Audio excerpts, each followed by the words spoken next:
بالله من الشيطان الرجيم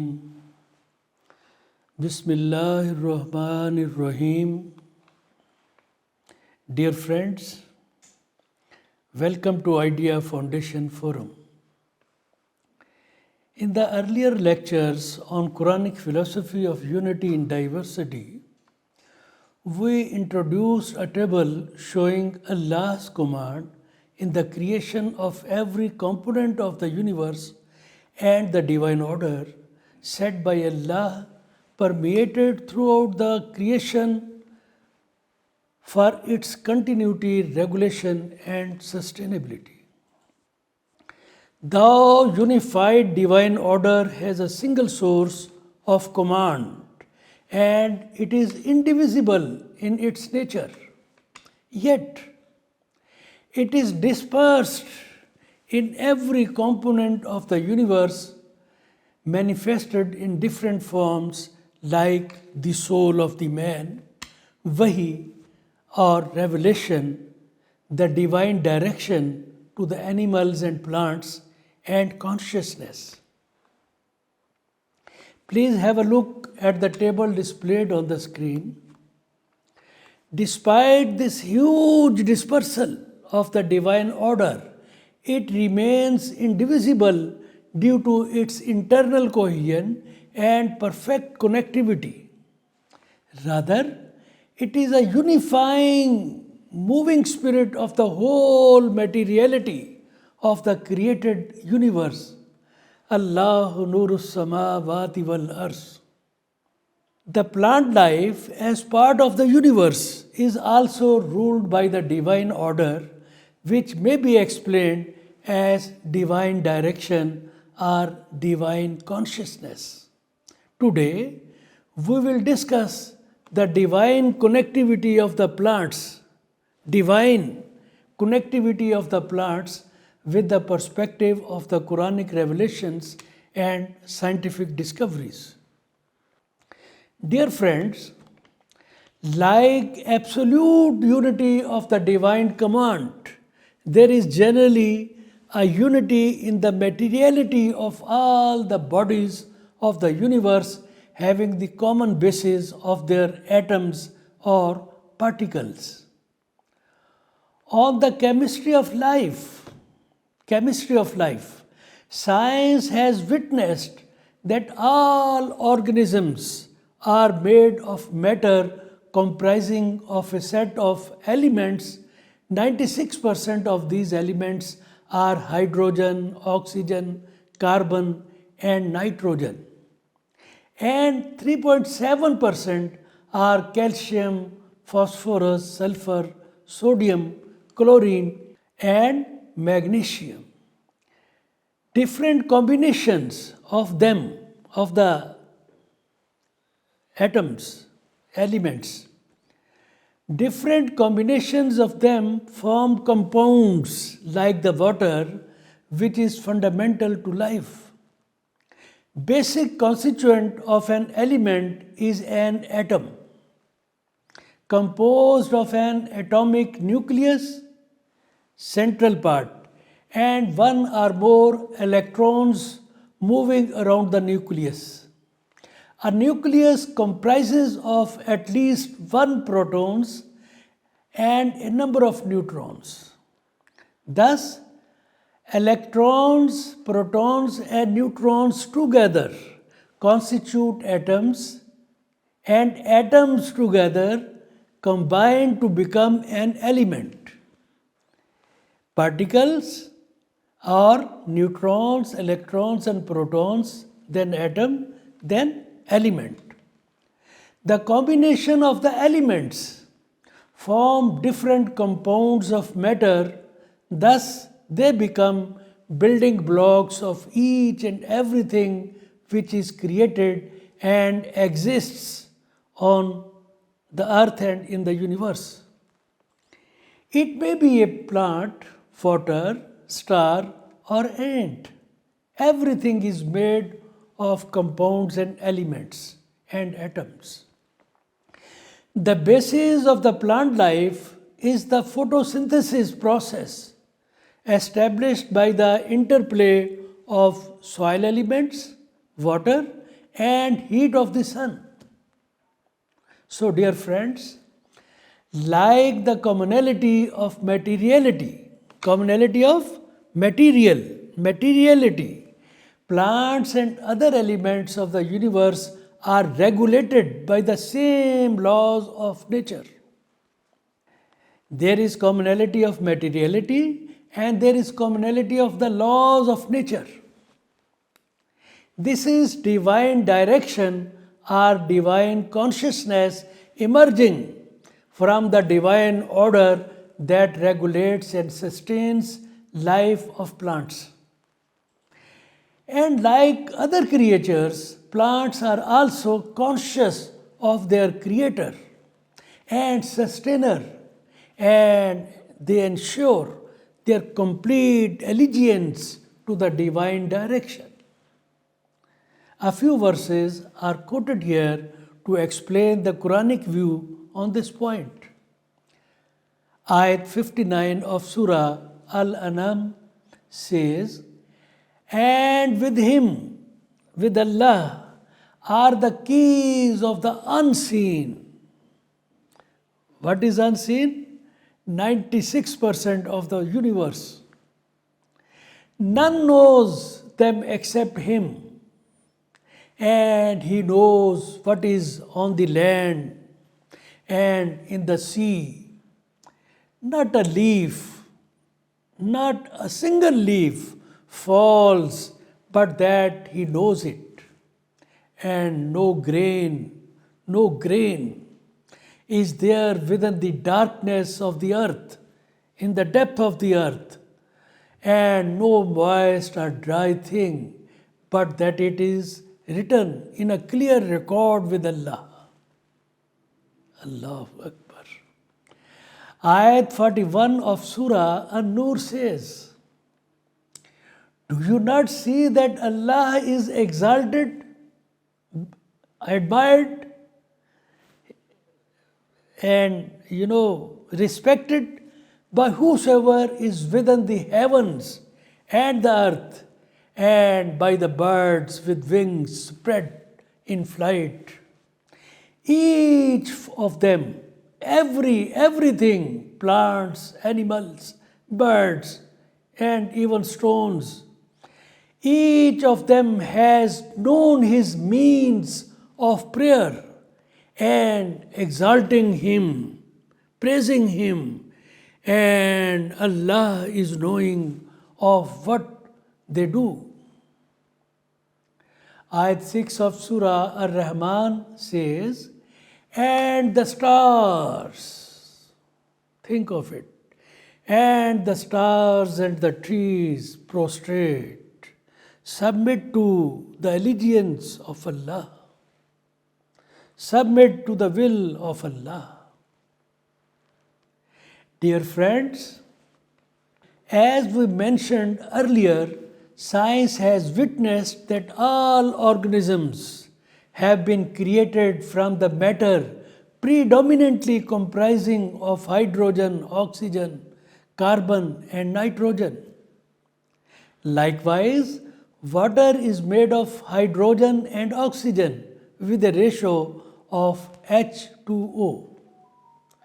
2 parts of hydrogen, 1 part of oxygen, which becomes the basis of all living organisms, including the plant.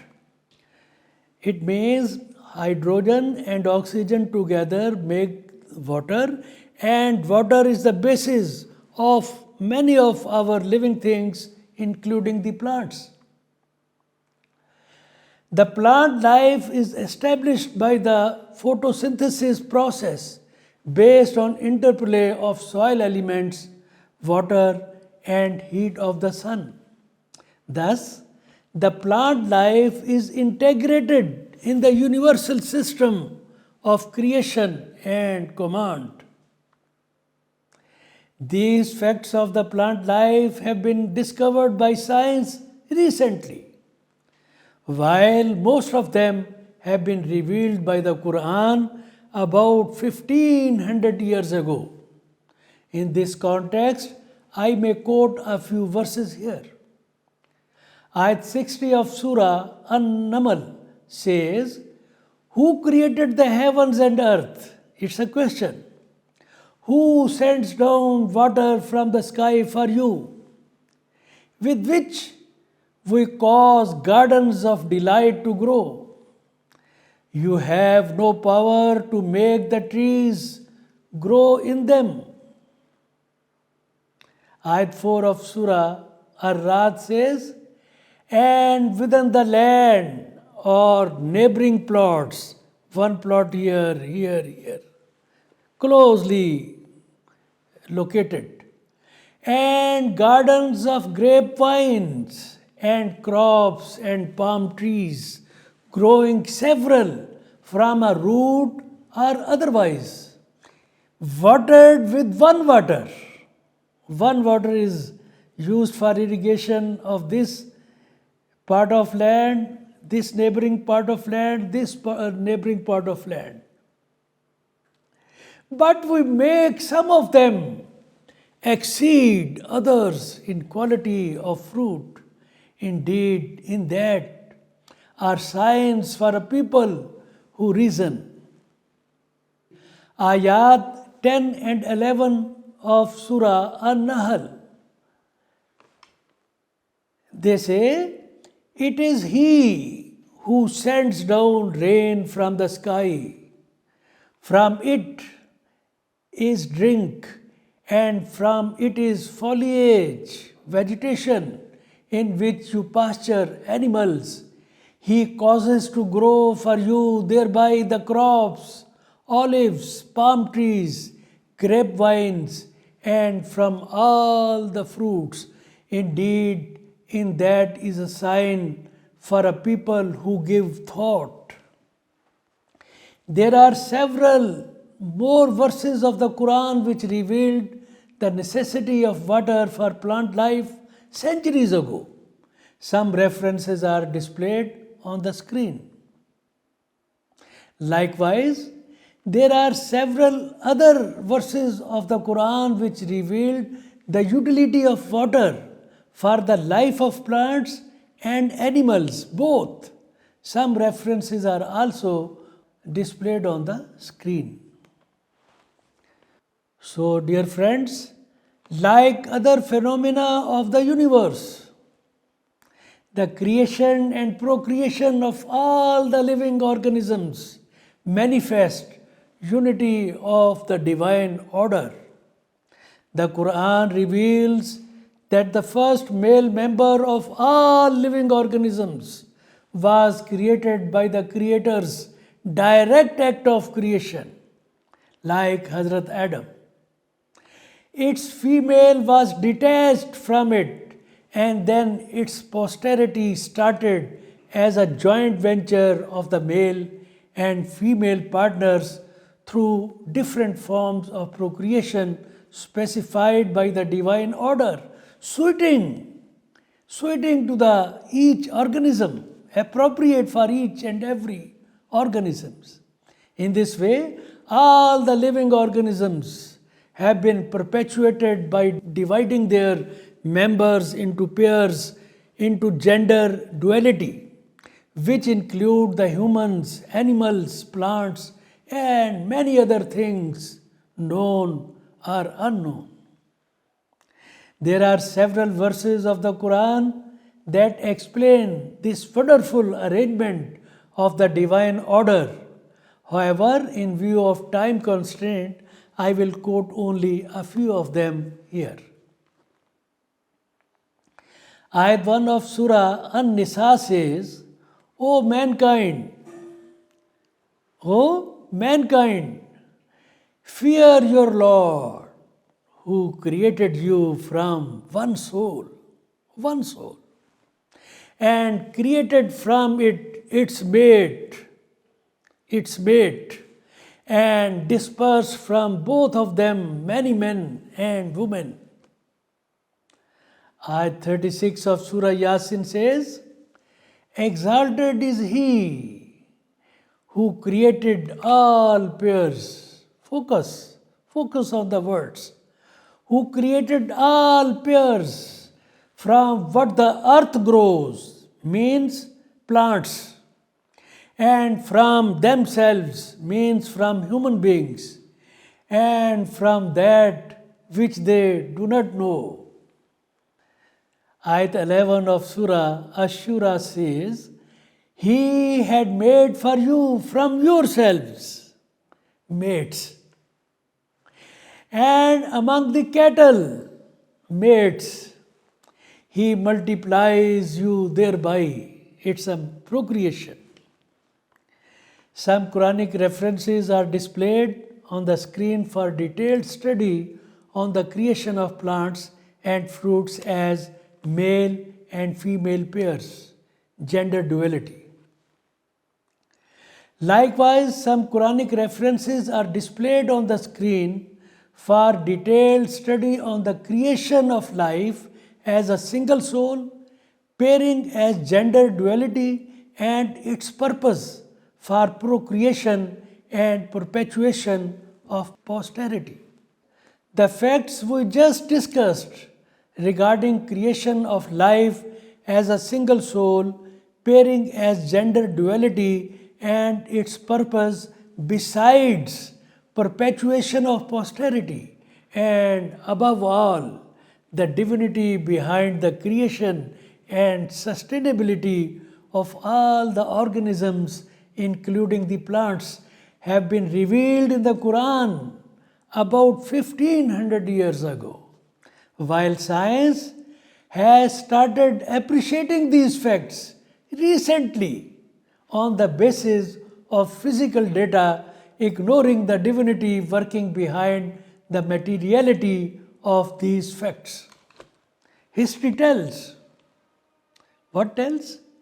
It tells us that science failed in finding credible explanation to many of the wonders of nature like the Big Bang, origin of life, etc.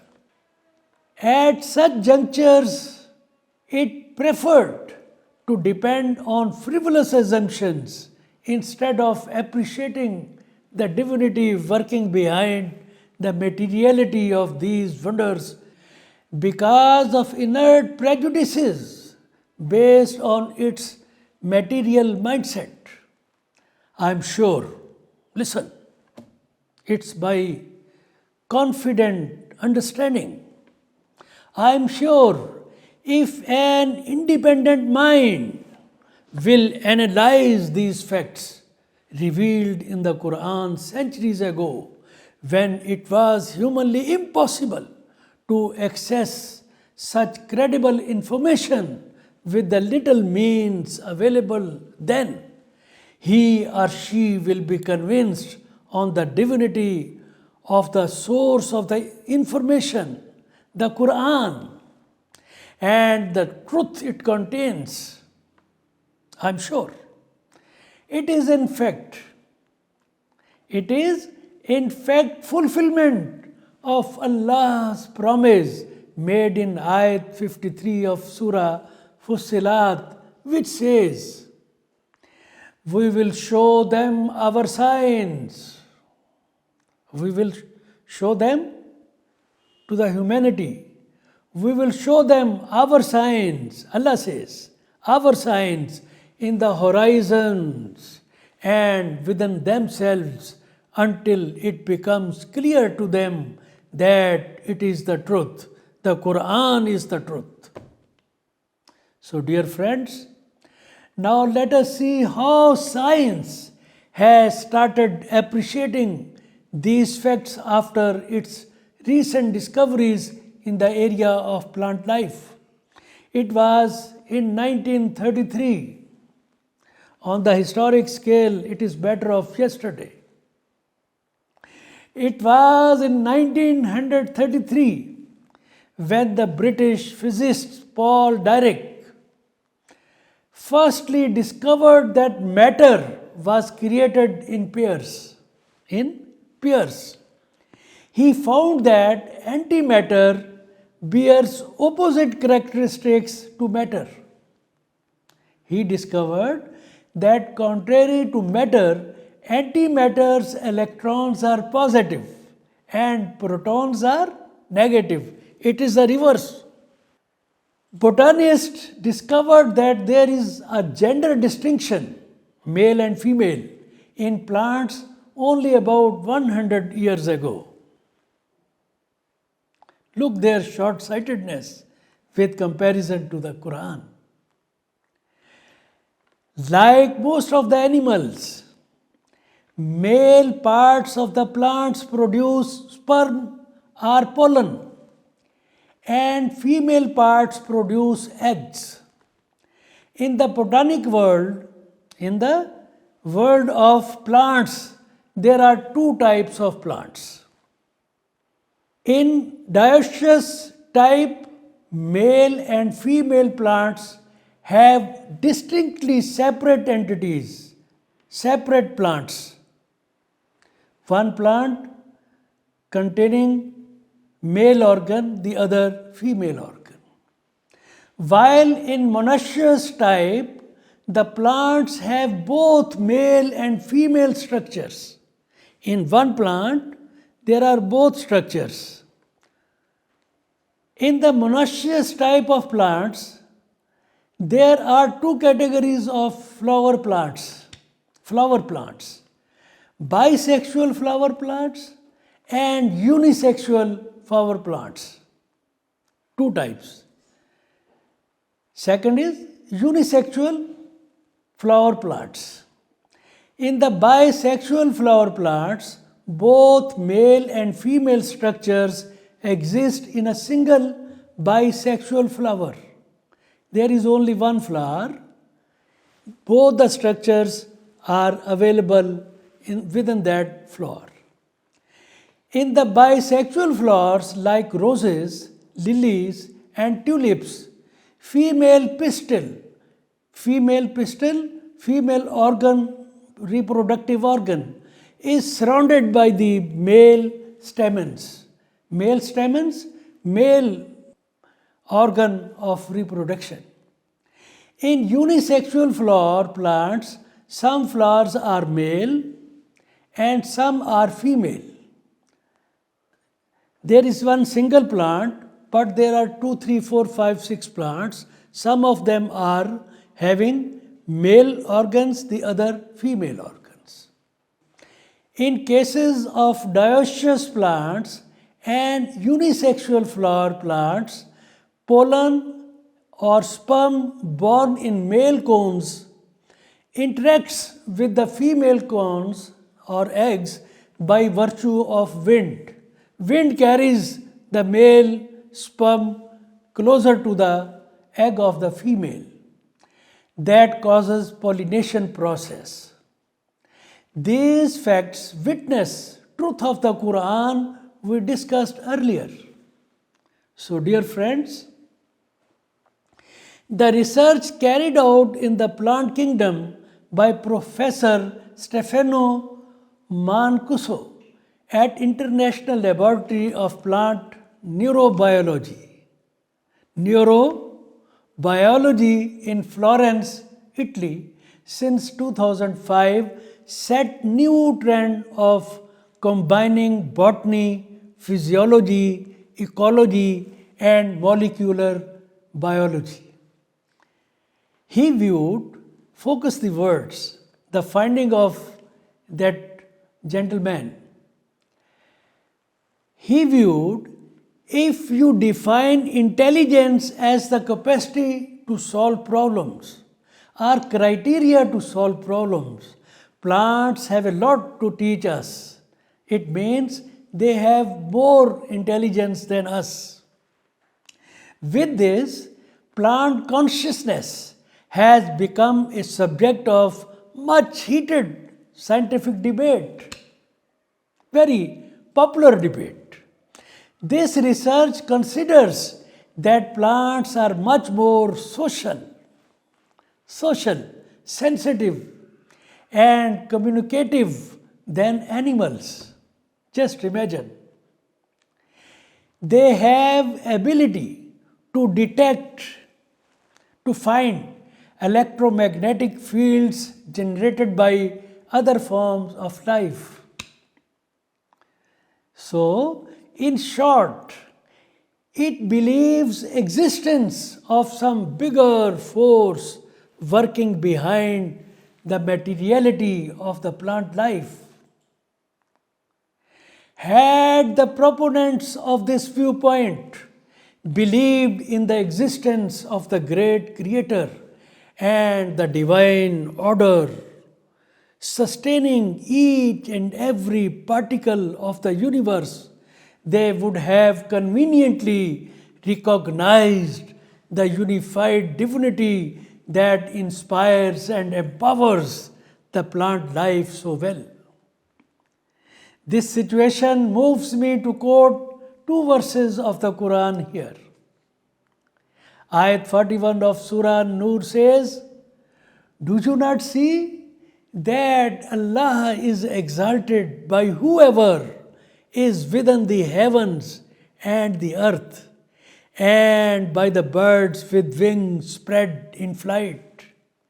Each of them means every creature created by Almighty Allah, whether it is plant, whether it is birds, whether it is bigger animals or man. Each of them has known his means of prayer and exalting him, praising him, and Allah is knowing of what they do." Ayat 7 of Surah Rum says, what is the unfortunate situation? It is told by Ayat 7 of Surah Ar-Rum. It says, they only know the outer space of this present life. Outer space, not the inner mechanism, inner divine mechanism.